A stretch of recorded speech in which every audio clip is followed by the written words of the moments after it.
पुण्यातील rash driving प्रकरणामध्ये या अल्पवयीन मुलाचे बदललेले ब्लड सॅम्पल एका महिलेचे असल्याचं चौकशी समितीच्या अहवालामधून नमूद झाल्याची माहिती सूत्रांनी दिलेली आहे। मात्र हे सॅम्पल मुलाच्या आईचे असल्याची चर्चा रंगलेली आहे। एक मोठी अपडेट आहे। पुण्यातील रॅश ड्रायव्हिंग प्रकरणामध्ये अल्पवयीन मुलाचे बदललेले ब्लड सॅम्पल हे एका महिलेचे आहेत आणि ते त्याच्या आईचे असल्याचं सुद्धा आता या संदर्भामध्ये सध्या चर्चा रंगलेली आहे। मंदार गोंजारी आपले प्रतिनिधी या संदर्भातले अपडेट देतील। मंदार, या मुलाला जेव्हा वैद्यकीय तपासणीसाठी पुण्यातील ससून रुग्णालयामध्ये नेण्यात आलं तेव्हा त्याच्यासोबत त्याचे नातेवाईक देखील होते, कारण तो अल्पवयीन आहे।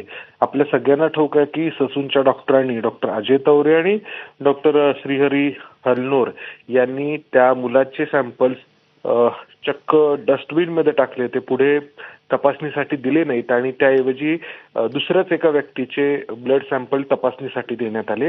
हे ब्लड सॅम्पल त्या मुलाच्या आईचे आहेत का या दृष्टीने पोलीस तपास करतायत आणि त्याचबरोबर वैद्यकीय शिक्षण विभागाकडून जी चौकशी समिती नेमण्यात आली आहे त्या समितीकडून देखील याचाच तपास केला जातोय, कारण त्या मुलासोबत त्या मुलाची आई जेव्हा त्याची वैद्यकीय तपासणी झाली त्यावेळी होती, त्यामुळे तसा संशय जो आहे तो घेतला जातोय। त्या दृष्टीने तपास सुरू आहे। अमोल, निश्चित मंदार, अपडेट घेत राहू। तुर्तास धन्यवाद या संपूर्ण माहितीबद्दल।